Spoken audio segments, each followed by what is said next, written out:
You're not invited. It's only for those who matter and VIPs. My sister laughed as she deleted my name from the group chat. My name is Olivia.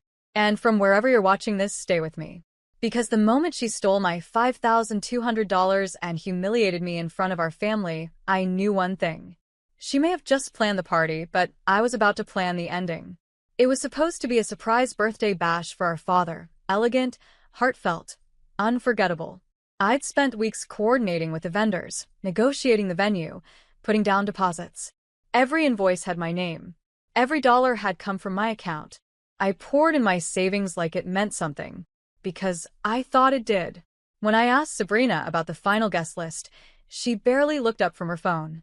Don't worry about it. We've got it covered. But then, hours later, I opened our family WhatsApp group. Gone. My name, gone. My messages, deleted.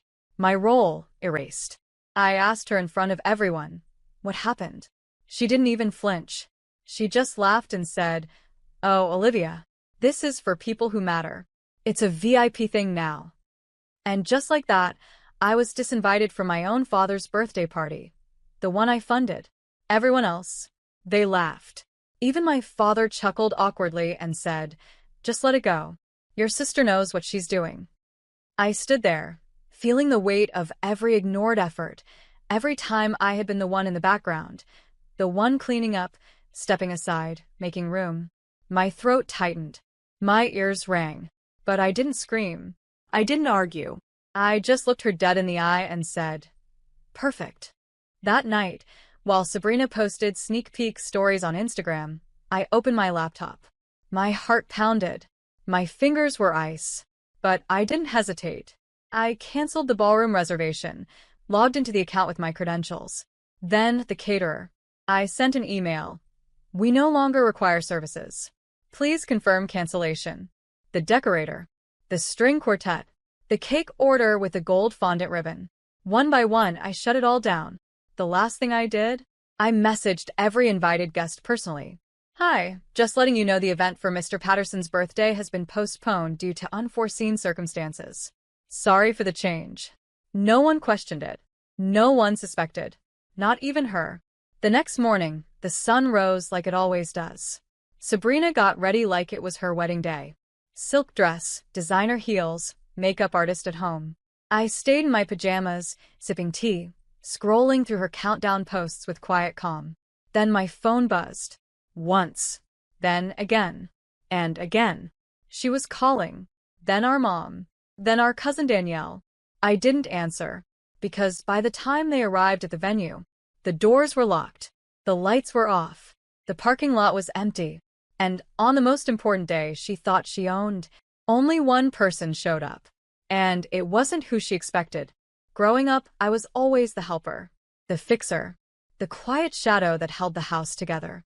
And she, Sabrina, was the favorite. She was beauty, charm, chaos. I was routine, effort, apologies. She lit fires. I put them out. When we were 8, she told our neighbor I'd broken their window. I hadn't. She had. But when my parents asked and I said nothing, she stood there with big innocent eyes and let me take the blame. By 13, I was the one who made dinner while our mom worked double shifts. Sabrina? She borrowed mom's lipstick and snuck out with boys twice her age. She got caught stealing from mom's purse to buy shoes. She cried, pouted, promised it was just once. They hugged her. I got a lecture about being more supportive. By the time we hit high school, I worked at a diner after school to afford my own prom dress. Sabrina's? She wore a $900 gown that friend paid for. Later I found out mom had sold her engagement ring to cover it. The same cycle played into adulthood. When dad had his stroke, I moved back home to take care of him. I cleaned him up, fed him, drove him to therapy 3 times a week. I even took freelance remote work just to stay nearby. Sabrina? She flew to Cancun the next morning and posted selfies at an infinity pool with a caption. "Life is short. Be legendary." And yet, when she walked into a room, people smiled. When I walked in, they handed me a trash bag or asked if I'd bring more ice. I didn't mind being useful, but I did mind being invisible. This birthday was supposed to be different. A surprise party I planned not just to honor Dad, but maybe to reclaim a little space for myself. To finally be seen. I thought if I worked hard enough, if I created something beautiful enough, they'd notice. I thought maybe, just maybe, he'd say, "I'm proud of you." But Sabrina beat me to it. Or rather, she stole her way in like she always had. She took the funds, hijacked the plans, and turned it into her show. Then she deleted me from the group chat like I was an intern who had served her purpose. Not even a thank you. Not even a let's talk about it. Just a smirk. She used me like a donor, and erased me like I never existed. The worst part wasn't that she excluded me. It was that no one else cared. Not my mother. Not my aunts. Not even Dad, the man I fed, lifted, cleaned, and carried for the last 11 months.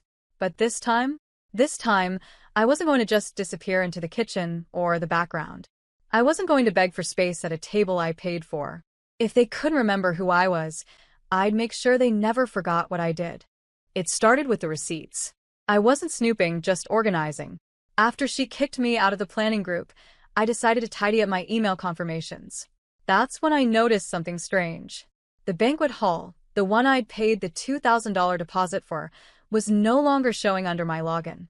When I clicked Forgot Password, it said the recovery email had been changed. I called the venue. Calmly. Professionally. The woman on the line checked the file and said, "Oh, your sister Sabrina already informed us. She's the new primary contact." I blinked.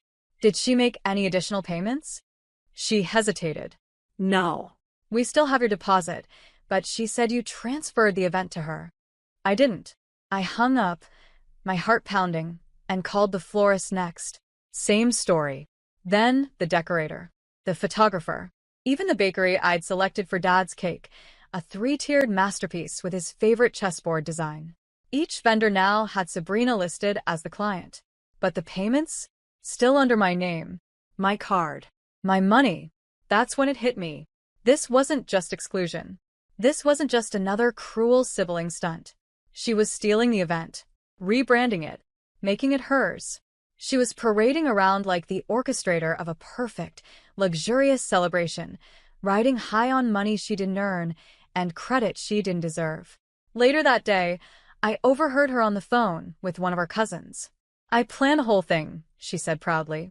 "Dad's going to lose it." I even added a champagne toast. "You'll see. I'm practically his legacy." I nearly dropped the dish in my hand. That word, legacy. That wasn't just ego. That was erasure. She didn't just want the spotlight. She wanted to replace me in the story. For years, she'd taken the praise, the attention, the warmth that should have been shared. But this time, she wasn't just taking what was mine. She was rewriting the narrative so I didn't exist at all. And the worst part? They were letting her. No one asked, "Where's Olivia?" No one said, "She did all the work." No one questioned how the girl who hadn't paid a dime was suddenly the host of a $5,000 event. But I've always been the quiet one, the helper, the invisible engine. And quiet doesn't mean powerless. It means focused. Precise. Deadly when underestimated. She wanted me to vanish from the room? Then I'd vanish. But not before flipping the table she set with my money. At midnight, while the rest of the house slept in smug satisfaction, I opened my laptop. I had every receipt, every invoice, every confirmation email, neatly saved, categorized, timestamped. I started with the biggest piece, the banquet hall. I called the manager directly. He recognized my name. "You're the one who made the initial booking, correct?" "Yes," I replied, calm and clear. "And I'm canceling it. Effective immediately." He paused, confused. "But your sister..." "She isn't on the contract." "I am." Click. Then came the caterer. I drafted a short, polite email. "Hello. Due to a change in plans, we will no longer require your services for the Patterson event. Kindly confirm cancellation and refund processing as per our agreement."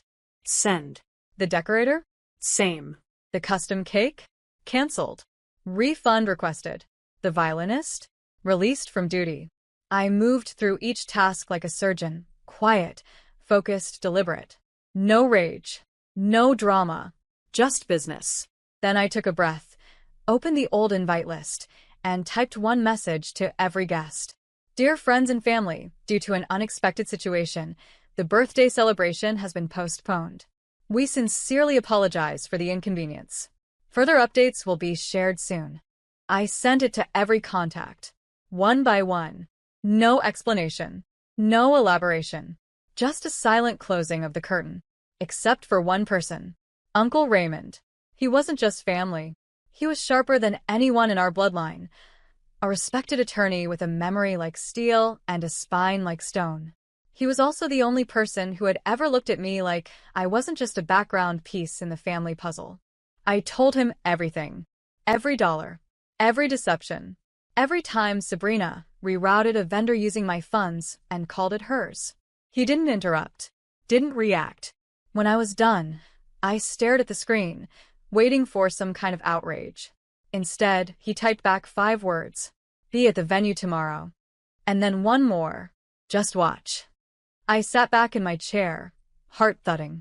My fingers trembled, not from fear, but from release. For the first time in years, I wasn't the one cleaning up after someone else's mess. I was rewriting the story, and this time, the ending would be mine. The morning sun rose like nothing had happened. It was my father's birthday. And Sabrina? She looked like she was heading to the Oscars. Sequin gown, fresh gel nails, designer heels. A beauty team had been at the house since 6 a.m. prepping her like she was the guest of honor. No, the queen of the celebration. She even set up her phone on a mini tripod for a live stream. Can't wait for y'all to see the magic I planned, she whispered into the camera, blowing a kiss to her followers. The family piled into 3 cars, all dressed to impress. Laughter, lipstick, loud music. I didn't go. I stayed home, in my robe, with a hot cup of tea and a front row seat to poetic justice. It didn't take long. They arrived at the banquet hall and found the gates locked. The lights were off. No greeters. No valet. No welcome sign. Just an echoing silence no one could ignore. Sabrina froze, her phone still rolling live. What the? She whispered, yanking at the door handles like they'd magically spring open. She started calling vendors. The caterer, the DJ, the florist. No answers. Just cold rings and missed calls. A few guests began trickling into the parking lot, all dressed in tuxedos and heels. They looked around, confused. One by one, they pulled out their phones. Didn't you get the message?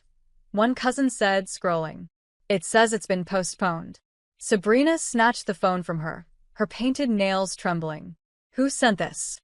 Every guest had gotten the same thing. Event postponed due to unforeseen circumstances. We'll update soon.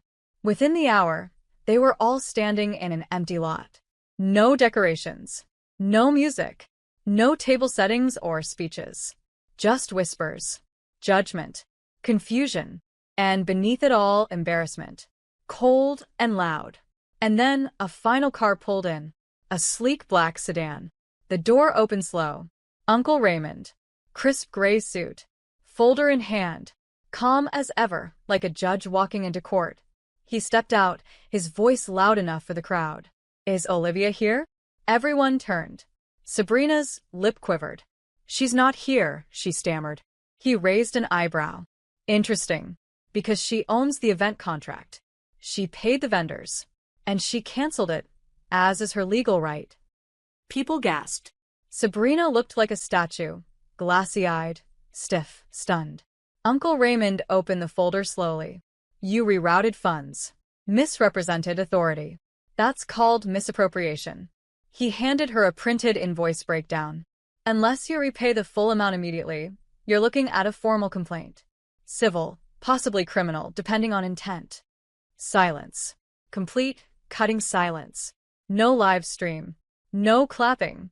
Just a frozen girl in glitter, exposed in front of the very people she tried to impress. And there I was, not even present, but louder than ever. The only person who showed up? The one who mattered. Back at home, all hell broke loose. Sabrina stormed in first, heels in hand. Makeup streaked from sweat and panic. You embarrassed me, she screamed. You ruined everything. I didn't flinch. I didn't raise my voice. I just slid the folder across the table. Smooth. Final. Like the closing scene of a courtroom drama. Receipts. Contracts. Emails. Payment confirmations. Proof. I cancel what I paid for, I said calmly. You try to sell my work as your own. She stood there, panting, shaking, looking for something to break. But there was nothing left. Mom came in next, holding her purse like a shield. She opened her mouth to say something, probably her usual line. Let's not overreact. But this time she said nothing, just sat down slowly, her eyes darting between us. Then Dad wheeled in from the hallway, still weak from his last round of therapy. His voice was quieter than it used to be, but it landed like thunder. Sabrina, is this true? She didn't deny it. She broke. The glittering goddess, the self-made legacy, the birthday queen, collapsed right there on the couch, sobbing into her hands. She blamed stress. She blamed pressure. She blamed me. She's always trying to ruin me, she wailed. You all never saw how manipulative she is. But no one was buying it anymore. Mom didn't even move to comfort her. Just stared at the carpet like it was telling her a story she'd ignored for too long. Dad looked tired. Disappointed. Maybe even embarrassed. I said nothing more. I didn't need to. Because the real damage wasn't in the cancellation. It was in the exposure. By evening, the family group chat, the one I'd been kicked out of, was dead. People quietly exited, one by one. Word spread. Fast. Our aunts, cousins, church friends. They all heard what happened, that Sabrina used my money, deleted my name, and ended up hosting a party no one showed up to. Her image? Shattered. Her influencer page dropped 1,200 followers in less than 24 hours. Her last post, the one about planning Dad's perfect day, was filled with comments. Liar. Tell the real story. Stealing your sister's shine isn't cute. She tried damage control. She posted a teary apology video with the caption, "We all make mistakes." But no one was buying it. Her sponsors pulled back. Collaborations vanished. The invitations stopped coming. Her world wasn't just unraveling. It was collapsing. And not because I shouted or cursed or exposed her online.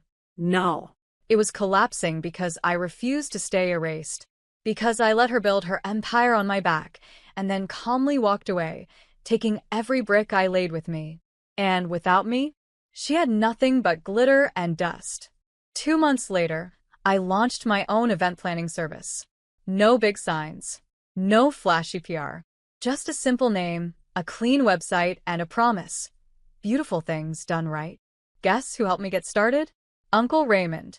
He showed up one morning with a binder full of legal templates, a list of reliable vendors, and a small card that just said, "Quiet justice is the loudest kind." My first booking was a baby shower. Modest, cozy, but filled with heart. I cried in the car after setting up the final table. Not because it was perfect, but because I had built it with my own 2 hands. No one's shadow over me, no one else taking credit. Then came a gallery opening. A birthday brunch. A small wedding for a couple who just wanted joy without drama. With every event, I proved something, not to others, but to myself. I was not invisible. I was not weak. I was not the forgotten sister. I was not the helper who existed only to make someone else shine. I was capable, strategic, resilient, and finally free. I didn't flaunt my success. I didn't post about it online or rub it in anyone's face. I just worked, quietly, and let my reputation speak for me. Words spread in circles that used to ignore me. A florist I used to beg for quotes now called me directly, asking to collaborate. A venue manager sent me referrals saying, "We've heard you're reliable. You do things right." Then one afternoon, Dad showed up. No announcement. Just walked into my tiny office with his hat in his hands. He looked smaller than I remembered. He placed an envelope on my desk without saying a word. Inside, a handwritten note and a check. "I'm sorry I didn't see what was happening," it read. "I thought I was watching 2 daughters grow up. I didn't realize one was being buried under the other." I didn't cry. I didn't hug him. I just nodded. I forgave him. Not because he said the right words, but because I was done carrying their blindness, their silence, their inability to see the worth in quiet strength. Forgiveness wasn't for him. It was for me to stop dragging their weight into rooms I now owned. Sabrina? I hadn't heard from her. Her socials went dark. Word was she moved to another city, trying to rebrand. I didn't care. She could reinvent herself 1,000 times. But I wasn't reinventing anything. I was just finally being who I always was, without apology, without erasure. 6 months later, I hosted my biggest event yet, a charity gala for underprivileged students. The same banquet hall, the same date, a new reason. This time, it wasn't about status or applause. It was about giving kids a moment to feel like royalty, to be seen, celebrated, and poured into, the way I had always wished someone would do for me. Vendors didn't ghost me anymore. They greeted me with handshakes and respect. Every detail was polished. Golden candlelight, string music, a 3-course meal plated like art. And this time, I was the name on every document, every invoice, every introduction. The hall buzzed with joy, laughter, gratitude. And I stood by the door. No gown, no spotlight, just a clipboard and a soft smile, watching it all unfold like a dream I'd waited years to wake into. A woman passed by, her daughter clinging to her arm in a dress 2 sizes too big. She looked around the room, eyes wide with wonder, then turned to a volunteer and asked, "Who planned all this?" The volunteer didn't hesitate. She just pointed and said, "Her. Olivia." I'll never forget the look the woman gave me. Not admiration, not awe, just quiet recognition. The kind you give someone who finally took up space and earned it. Sabrina? No one had seen her in weeks. Rumor was she tried to launch a new influencer brand in another city. It didn't land. Her last known scandal involved an unpaid brand deal and a public call-out post that went viral, not in the way she hoped. She unfollowed me months ago, and I never looked back. Because by then, I wasn't the helper anymore. I wasn't the scapegoat, or the sidekick, or the forgotten older sister. I was the builder, the host, the name behind the invitation. And this time, the invitation had my logo on it. As the music swelled and the children danced under fairy lights, I walked to the back of the room, near the same double doors she once locked me out of. I rested my hand on the handle. I remembered how cold it had felt that day, locked, closed, unwelcoming. now, It was warm, because the people inside had come not for power, not for show, but for purpose. And I had given it to them. In the end, I didn't need revenge that screamed. I just needed silence loud enough to echo truth. And the truth? I was never late to the celebration. I was never forgotten. I was just postponed. They told me I didn't matter, that I wasn't VIP. But when I stood in that full room, I realized I was the only one who didn't need an invite. Because I made the space.